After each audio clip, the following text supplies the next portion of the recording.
Olá pessoal, bem-vindos a essa aula sobre operadores ortogonais e operadores autoadjuntos.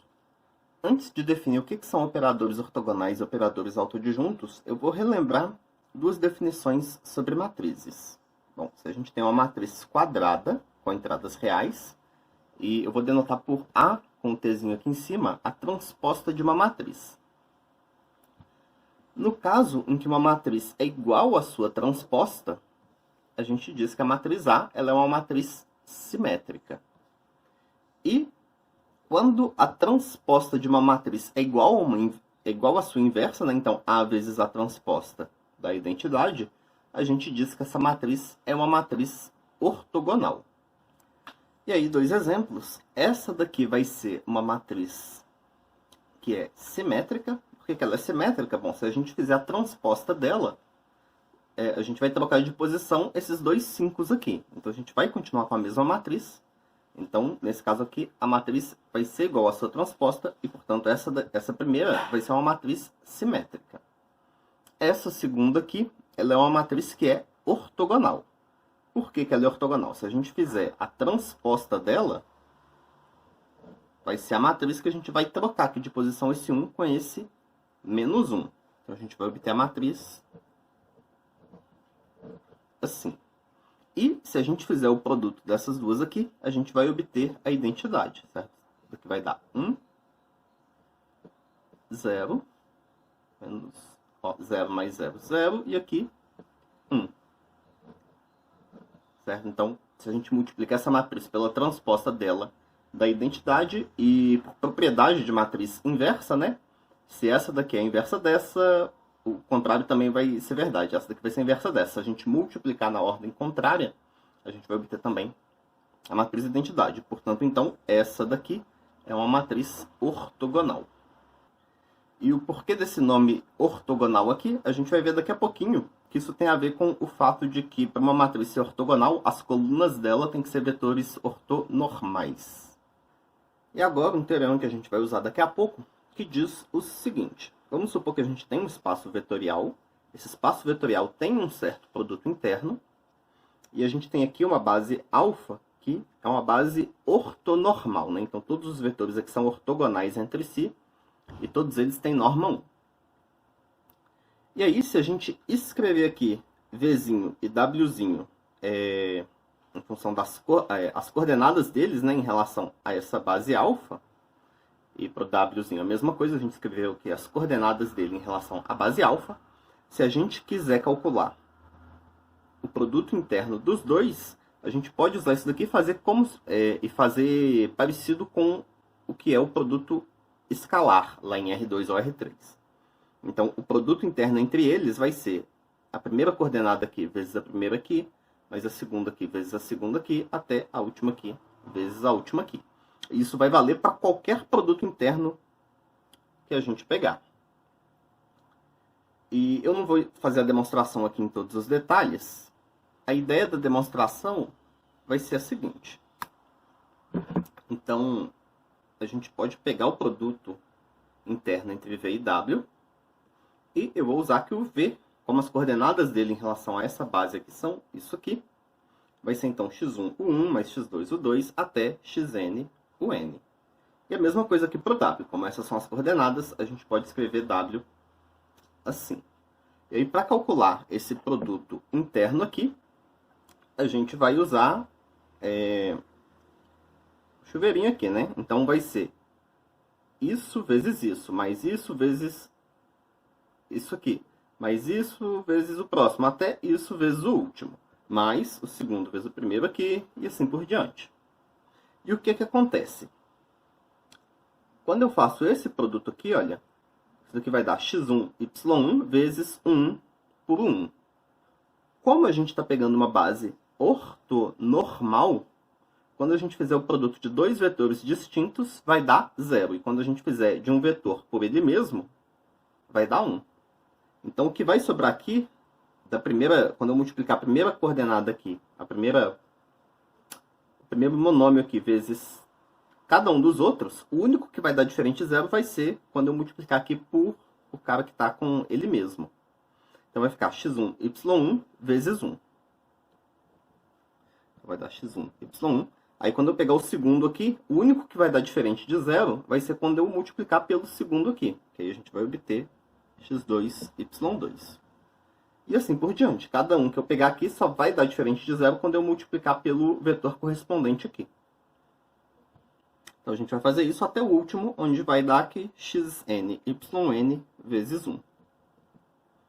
Portanto, o produto interno de V e W vai de fato dar isso aqui. E aqui agora a gente tem esse teorema que diz o seguinte: uma matriz ela vai ser ortogonal se e somente se as suas colunas são vetores ortonormais. Então, o fato da inversa ser igual à transposta da matriz vai estar relacionado com as colunas dela serem vetores ortonormais. E qual que é a ideia aqui da demonstração? A ideia é a seguinte. Então, vamos imaginar que a gente tem uma matriz A quadrada, né? E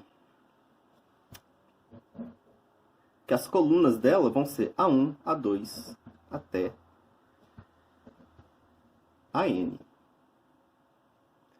E se a matriz A é isso daqui, a matriz A transposta, eu vou escrever ela assim, olha. As linhas dela vão ser essas colunas aqui. Então, a matriz A transposta vai ser a matriz que as colunas são A1, A2, até AN. E aí, quando a gente multiplica A transposta por A, o que é que vai acontecer? Então, quando a gente fizer o produto dessa matriz por essa, quando a gente multiplica uma matriz pela outra, o que que a gente faz? A gente multiplica cada linha aqui da matriz da esquerda por cada coluna da matriz da direita.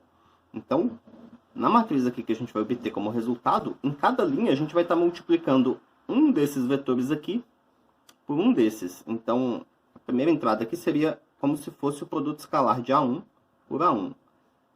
Aí a entrada aqui da linha 1, coluna 2, seria o produto escalar entre A1 e A2. E assim por diante. Então, essa daqui vai ser a matriz que as entradas vão ser o produto escalar entre AI e AJ. Onde AI e AJ são colunas aqui da matriz A. E aí, quando que isso vai dar identidade, né? Quando que a transposta vai ser a inversa da matriz A? Para isso daqui dar identidade, a gente precisa de vetores que, quando a gente faz o produto escalar de cada um deles por ele mesmo, dá 1. E que quando a gente faz o produto escalar de um deles por outro, dá 0. Ou seja, vetores ortonormais. Então, a matriz vai ser ortogonal, né? A inversa vai ser igual à transposta, se somente se as suas colunas são vetores ortonormais. Então, essa é a ideia dessa demonstração. Agora, a gente tem essa definição aqui. Então, seja V um espaço vetorial que tem um produto interno, seja alfa uma base ortonormal para o espaço vetorial V, e T uma transformação linear, né? O operador linear. A gente diz que T é um operador autoadjunto se quando a gente calcula a matriz de T em relação à base alfa, isso dá uma matriz simétrica. E a gente diz que T é um operador ortogonal se quando a gente calcula de novo a matriz de T em relação à base alfa, isso dá uma matriz ortogonal. E eu vou chamar a atenção do seguinte: para cada base que a gente escolhe, essa matriz aqui ela é diferente. Mas se uma dessas matrizes for simétrica, para qualquer base que a gente pegar aqui, a gente sempre vai obter uma matriz simétrica. E aqui embaixo a mesma coisa. Se para uma base alfa que a gente pegar, essa matriz der ortogonal, para qualquer base ortonormal que a gente pegar, essa matriz sempre vai ser ortogonal. Eu não vou demonstrar isso aqui nessa videoaula, mas a demonstração disso está no livro do Boldrini. Então aqui, por exemplo, vamos começar com essa transformação aqui, de R2 para R2, que manda o vetor xy em raiz de 3 sobre 2x menos meio de y, e meio de x mais raiz de 3 sobre 2y. Então, se a gente usar como alfa a base canônica, a matriz dessa transformação em relação à base alfa vai ser raiz de 3 sobre 2, menos meio, meio, raiz de 3 sobre 2. E essa matriz aqui é uma matriz ortogonal. Então, essa daqui é uma matriz de rotação, né? Esse daqui é o cosseno de π sobre 6, menos seno de π sobre 6, seno de π sobre 6, cosseno de π sobre 6. Essa é uma matriz de rotação e ela vai ser uma matriz ortogonal, porque se eu multiplicar essa matriz aqui pela transposta dela, então vocês podem fazer aí, né? Multiplicar ela por raiz de 3 sobre 2, meio, menos meio, e raiz de 3 sobre 2, a gente obtém a identidade. Então, essa matriz aqui é ortogonal. E, portanto, esse operador ele é ortogonal. Aqui nesse outro exemplo, a gente tem, de novo, um operador de R2 para R2, que manda xy em 2x menos 2y menos 2x mais 5y. E, de novo, se a gente usa a base canônica aqui, que eu vou chamar de novo de alfa, a matriz dessa transformação, então ela vai mandar a matriz dessa transformação, né, para ela mandar xy, nisso daqui tem que ser 2 menos 2, e aqui menos 2 e 5. Então, se a gente multiplicar essa matriz pelo vetor xy, a gente vai obter esse vetor aqui. E essa matriz aqui, ela é simétrica. Então, esse operador aqui, ele vai ser autoadjunto. E aí, uma propriedade interessante dos operadores autoadjuntos está nesse teorema aqui. Então, se a gente tem um espaço vetorial com um produto interno, e a gente tem um operador linear, e se esse operador for autoadjunto, então se a gente fizer o produto interno de T de V com W, ou de V com T de W, isso dá o mesmo resultado. E a ideia aqui da demonstração desse teorema é que se a gente pegar uma base ortonormal para o espaço vetorial V, então a gente já sabe que o produto interno ele vai ser obtido multiplicando as coordenadas correspondentes e somando os resultados. E se a gente usa aqui uma matriz se a gente usa aqui uma matriz simétrica, né? No caso 2 por 2, a gente consegue ver facilmente que calculando isso daqui e calculando isso daqui vai dar a mesma coisa. Se a gente fizer para uma matriz 3 por 3 também, dá para mostrar que dá a mesma coisa e dá para fazer até o caso geral n por n. Mas eu não vou fazer a demonstração desse teorema aqui. Eu vou estar mais interessado nas aplicações dele, incluindo o nosso próximo teorema.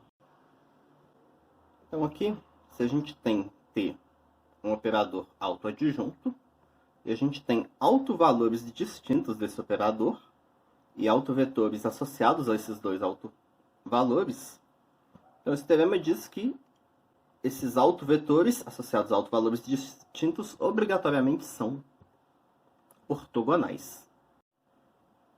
E eu vou fazer a demonstração desse teorema, e para isso a gente vai usar o teorema anterior, né, sobre operadores autoadjuntos.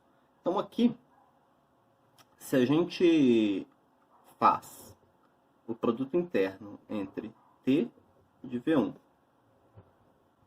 e V2, como V1 é um autovetor associado ao lambda1, isso daqui vai ser lambda1 V1, produto interno com V2. E usando a propriedade do produto interno, esse escalar a gente consegue jogar para fora, né? Então isso vai ser lambda1 vezes o produto entre V1 e V2.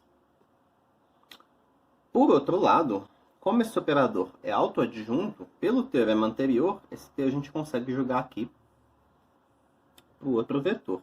Então, isso é a mesma coisa que o produto interno entre V1 e T de V2.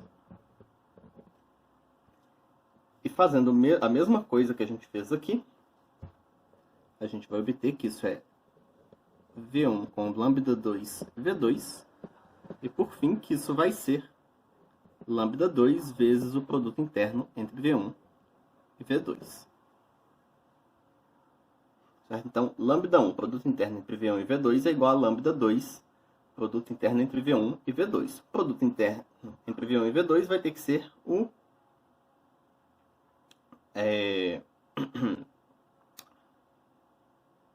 o mesmo valor. E, portanto, daqui a gente conclui que ou lambda 1 é igual a lambda 2, ou que esse número aqui é igual a zero. Então, para essa coisa ser igual a essa daqui, ou lambda 1 tem que ser igual a lambda 2, ou esse número aqui tem que ser igual a zero. E como a gente assumiu que lambda 1 e lambda 2 eram autovalores distintos, esse primeiro aqui não pode ocorrer. Tem que ocorrer que o produto interno entre V1 e V2 é igual a zero e, portanto, V1 e V2 são ortogonais. Então, isso termina a demonstração do teorema. E aí a gente tem esse teorema aqui, que diz que se a gente tem um operador autoadjunto, então vai existir uma base ortonormal aqui para o espaço vetorial, que é formada apenas por autovetores de T. E aí eu vou dar um exemplo disso, mostrando como é que, dado um operador autoadjunto, a gente encontra essa base de autovetores, essa base ortonormal de autovetores. Então, por exemplo, seja T o operador linear, vou dar um exemplo aqui de R3 para R3, cuja matriz em relação à base canônica é essa daqui. Então, reparem que essa daqui é uma matriz simétrica e, portanto, esse é um operador autoadjunto. E aí, como é que a gente faz para encontrar essa base ortonormal de autovetores? Então, o primeiro passo é calcular quem que são os autovalores e os autovetores. Então, se aqui a gente calculou o polinômio característico, calculou os autovalores e autovetores para essa matriz, a gente encontra os autovalores 0 e 3 e os autovetores associados, que vão ser dessa forma aqui.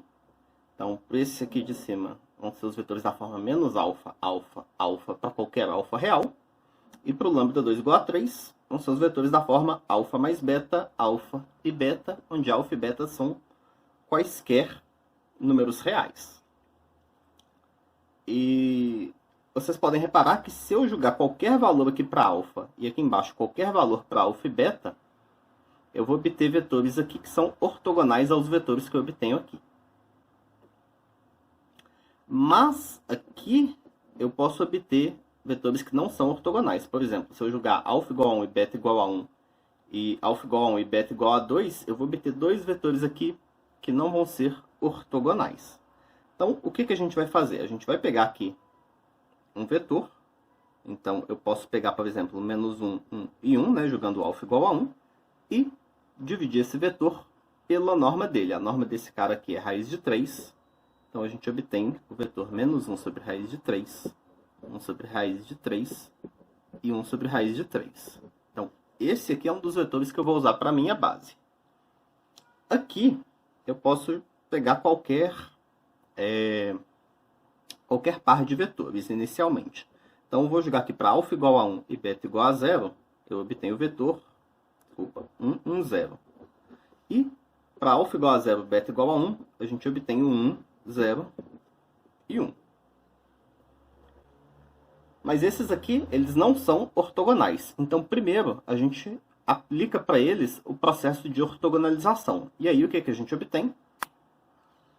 Então, pelo processo de ortogonalização, a gente obtém o primeiro aqui, que ficou fixado, e no lugar do segundo, a gente trocou ele por esse outro vetor, que é ortogonal a esse.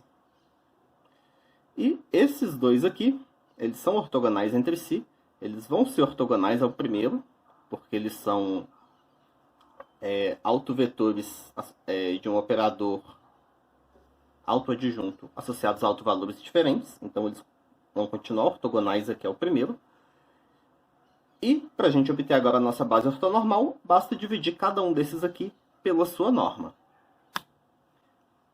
E aí, então, depois de dividir cada um pela norma, a gente obtém isso. E aí, a gente tem esses três vetores aqui, que vão ser LI, vão ser ortogonais entre si, e aí eles vão formar uma base para R3.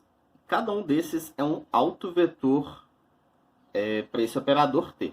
Então, esse primeiro é um autovetor associado ao alto valor 0, enquanto que o segundo e o terceiro são autovetores associados ao alto valor 3. Nessa aula, então, a gente definiu operadores ortogonais e autoadjuntos e a gente viu algumas propriedades dos operadores autoadjuntos. Essa aula fica por aqui. Até a próxima, pessoal!